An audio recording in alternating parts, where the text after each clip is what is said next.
This video is about the 10 reasons why Black women will never submit to Black men.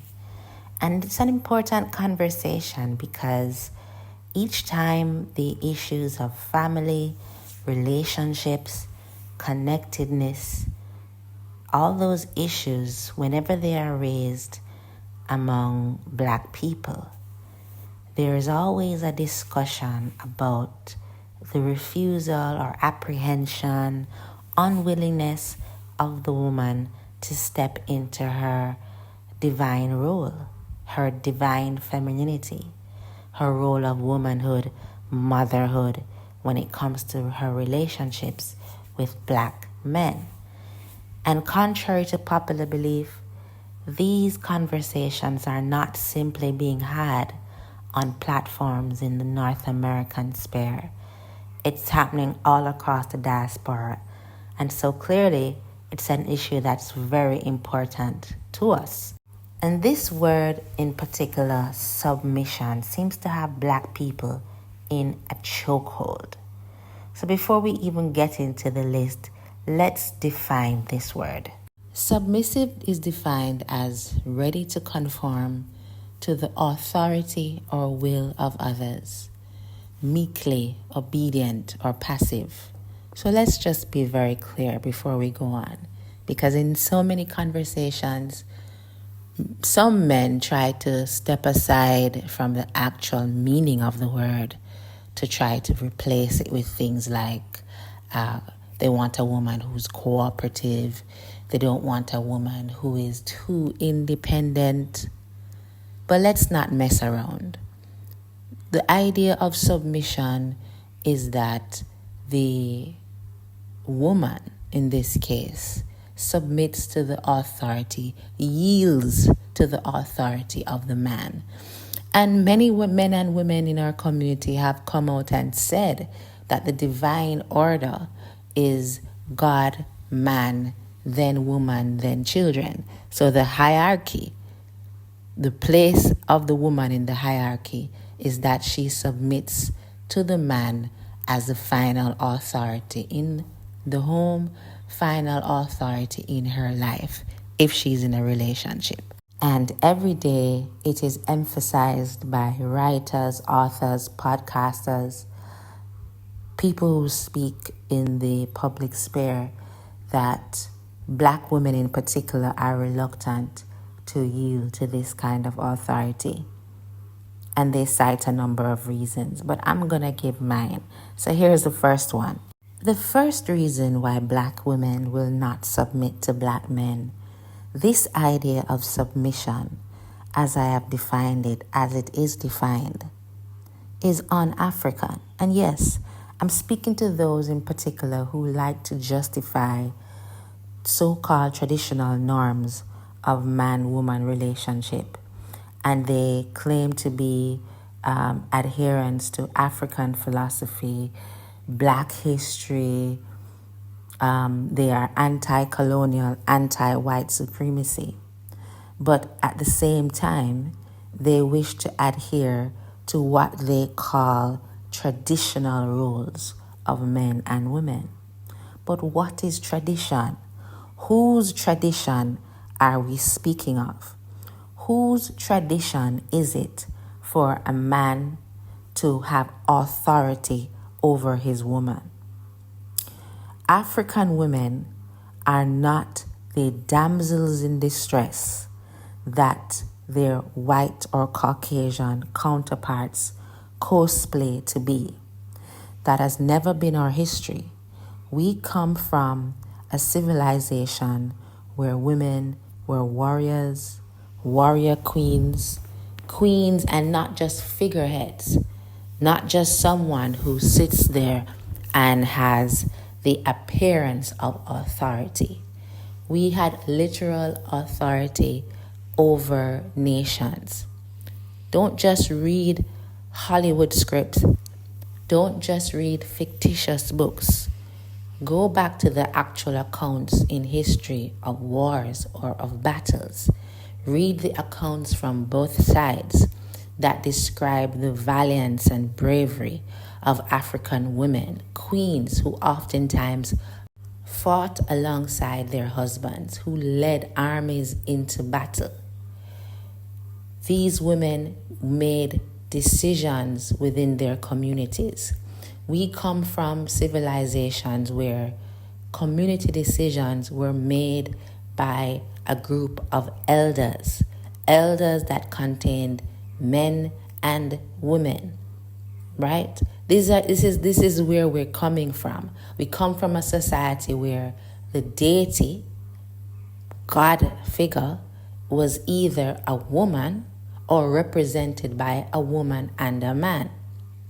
So these Western notions that, for example, the Holy Trinity, represented by man, a God, the Holy Ghost, which is a man, and the Jesus, which is also a man,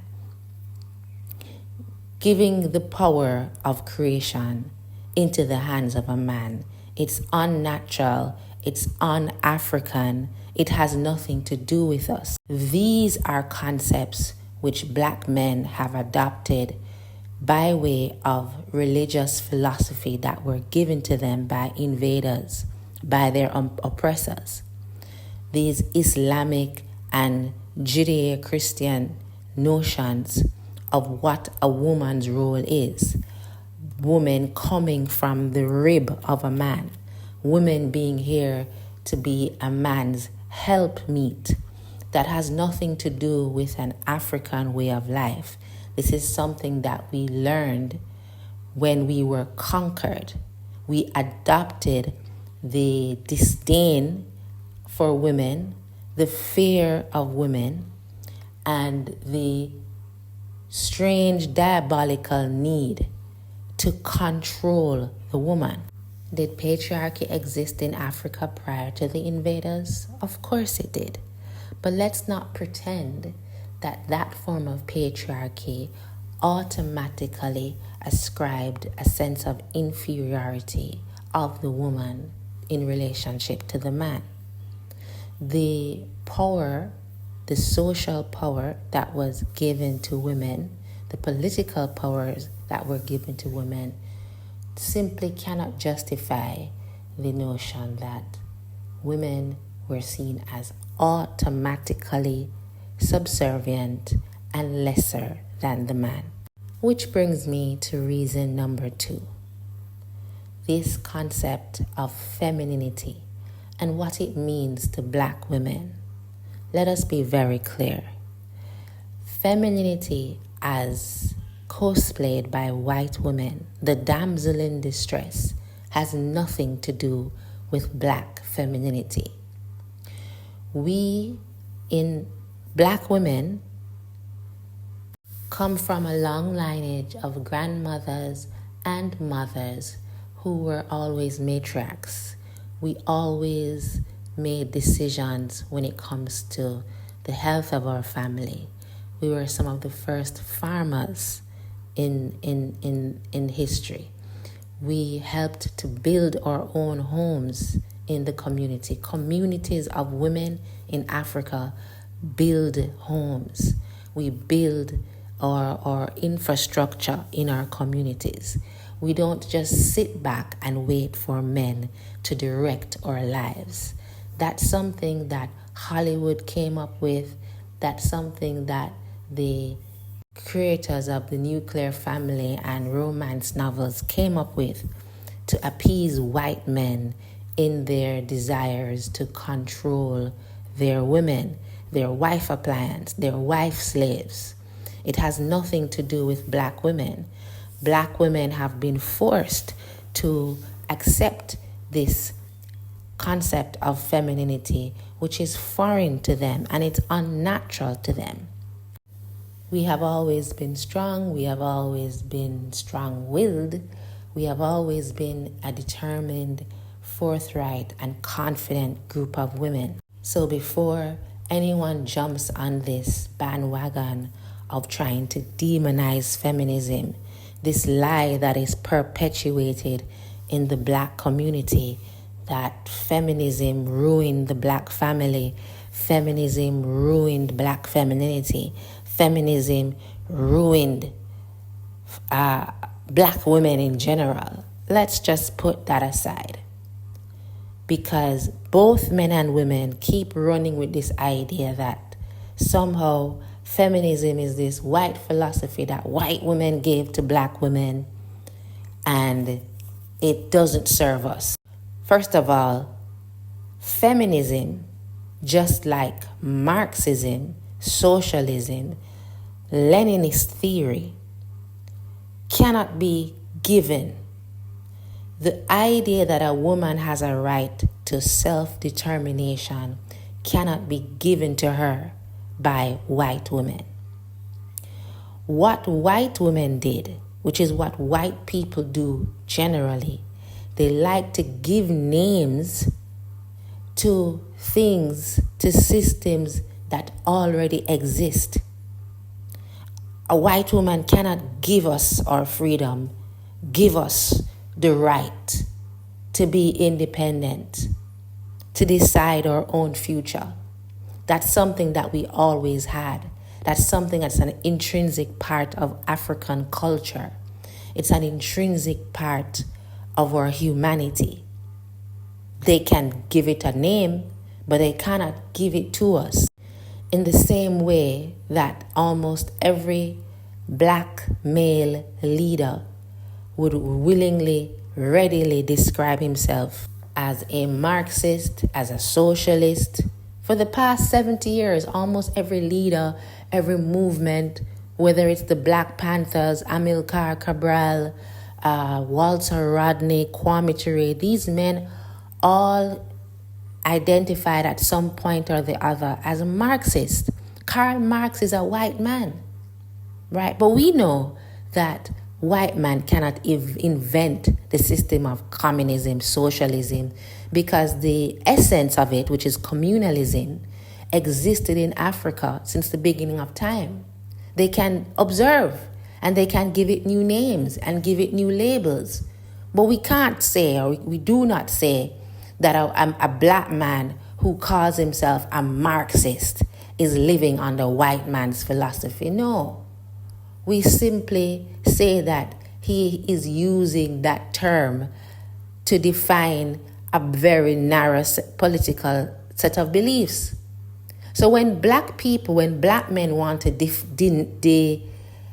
demonize feminism and using that lame excuse, that very poorly thought out rationale, that feminism is bad because it was created by white women, it shows how immature we are, it shows how dishonest we are, and it shows the inequitousness of black men, because they have no problem calling themselves Marxists.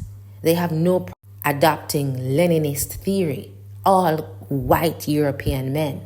And they see these theories as examples of their forward thinkingness, so to speak. But the minute you call yourself a feminist, they want to attack feminism based on who coined the phrase. When in truth, the only genuine way to attack a philosophy is to look at its principles, not who created it. So when we look at Marxism, we look at its principles. We don't look at the fact that it's coming from a white man.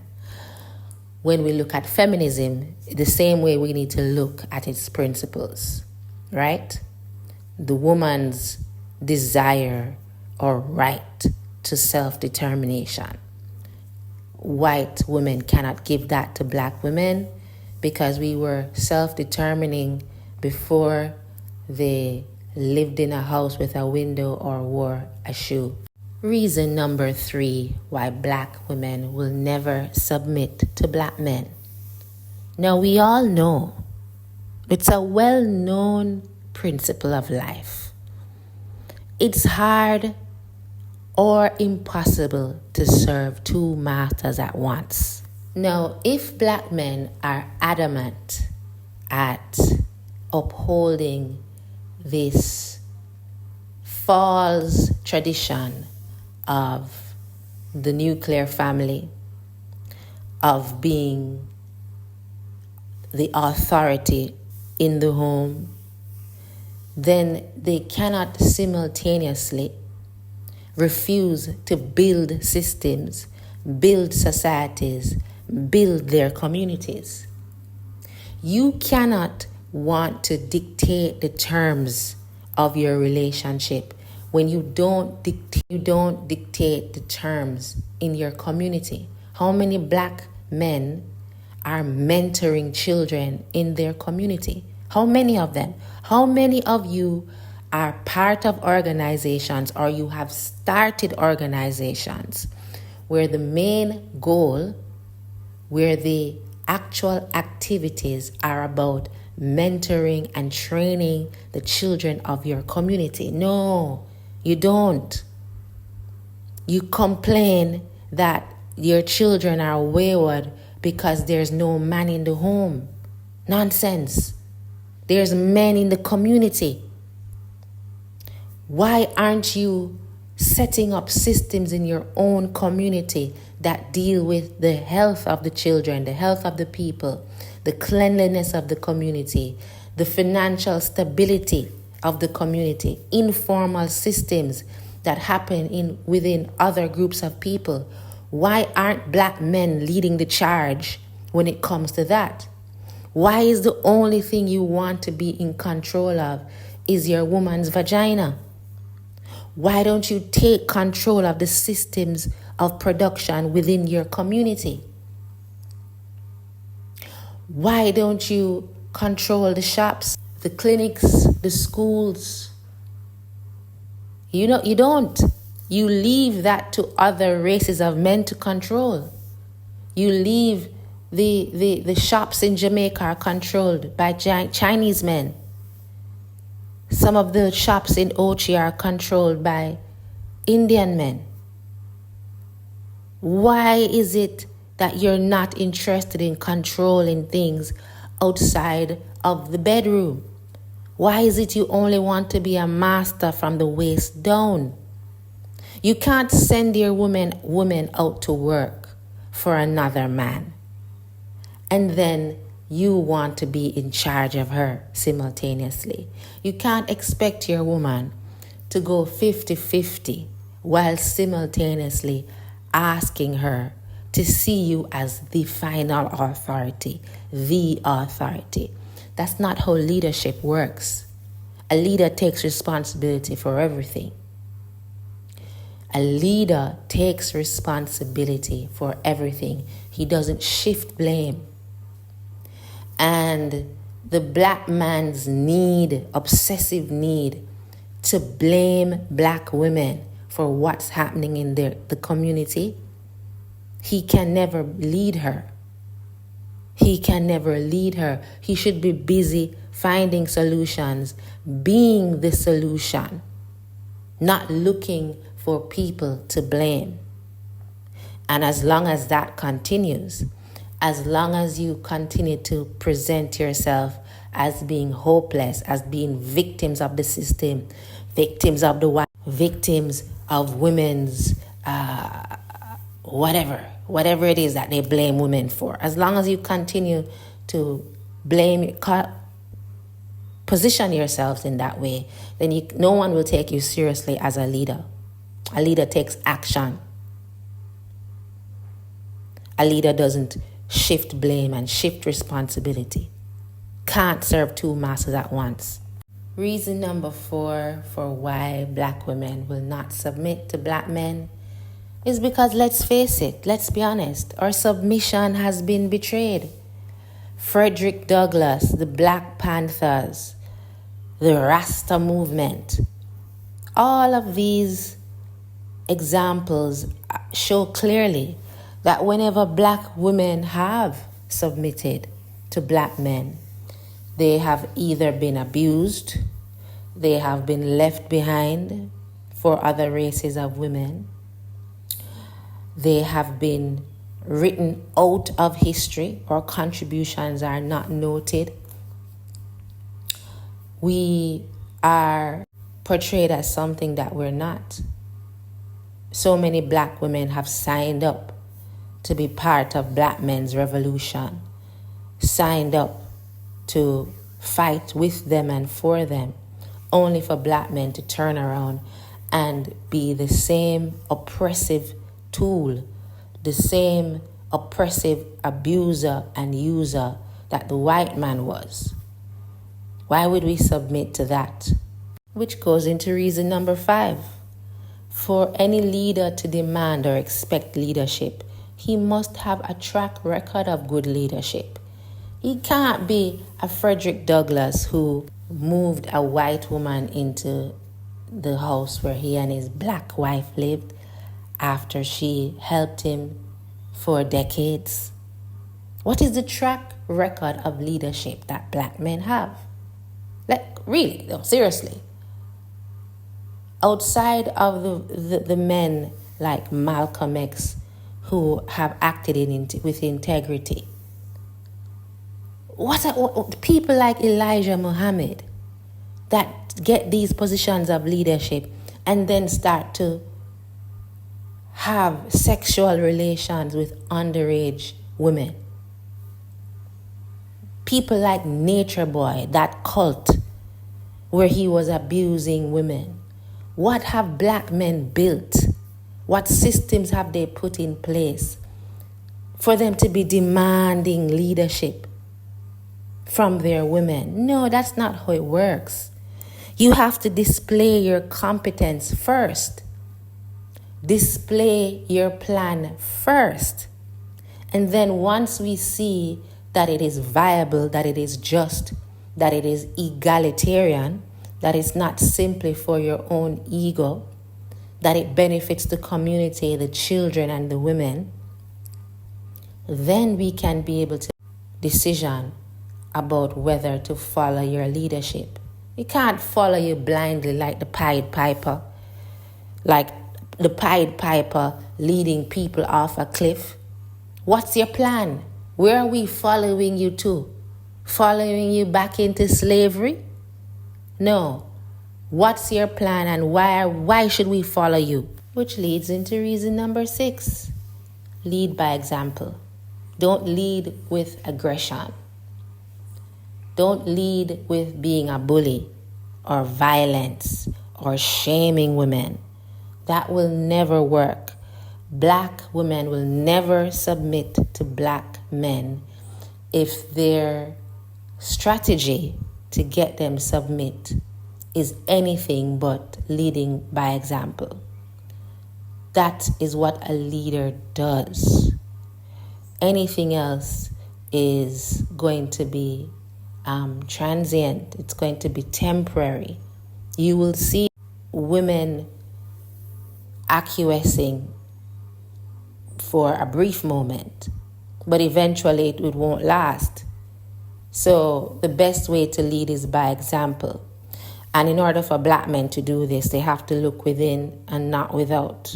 Look at what you can be doing. Look at what you should be doing and take action. Don't lead by force. Lead by example. Reason number 7 why black women won't submit to black men is that black men refuse to attack, dismantle the patriarchy that is connected to white supremacy, connected to racism, connected to capitalism. All these pillars of oppression that negatively affects us as a people are all supported and propped up by the white patriarchy. But however, black men refuse or shun the idea of dismantling this patriarchy because they benefit from it. They benefit from it because they are men. And it seems like the old saying is true. The nigger might be the nigger on the plantation in the field, but when he comes home, he wants to come home to the nigger's nigger. He wants to have his own personal slave in the same way the white man has his slave. He wants to be dominant over his woman. And because of that, he won't make true effort, sincere effort to dismantle capitalism, to dismantle racism. And we can't trust that kind of leadership because we're going to end up with the same thing that happened in the past, where black men fought for the right to vote for themselves and then went on to lobby for positions like positions of mayors in the system of capitalism, in the system of white supremacy, which did not benefit the community. They forgot that they should be fighting for the betterment of the entire, not simply for themselves, right? So we don't want more black mayors. We don't want more black presidents of America. We want the system to change fundamentally. And unless black men can display that they are seriously opposed to all systems of oppression, not just the systems of oppression that affect them, then they can't be trusted with submission, and in fact, they're not deserving of submission. Reason number 8 for why black women won't submit to black men is that black men have not taken enough time, have not taken on the responsibility of policing other men in our community. They have left that burden on their women. They have told their women to choose better. The women have responded by saying, the men are beating us, the men are raping us, the men are deceiving us. And instead of black men creating a kind of system that punishes other men for abusing women and children, they have simply said, it's our fault, we need to choose better. Men who are desirous of leadership should be willing and able to take the responsibility of protecting the community seriously. I shouldn't have to worry about vetting a man to see whether he's going to rape me, sexually assault me, sexually assault my children. That should be the responsibility of the men in the community. So I, as a woman, can feel safe and confident in submitting to a man. You want women to submit to men, but you don't want to create groups of men that are worthy. You don't want to create a system where men who do not fall in line with what is expected of them are punished. You can't have it both ways. Women are afraid to submit to men because their experiences have been that submission can lead to abuse. It can even be fatal, right? And there's no one to protect them. So if you really want a system where women feel comfortable and safe, as you all love to say, rest in their femininity, whatever that means. If you want to create a society where women can do that, then it's your imperative to weed out the men that pose a threat to women's safety. Otherwise, it's just talk. Reason number 9 why black women won't submit to black men is simply because submission is not a pressing issue in our community.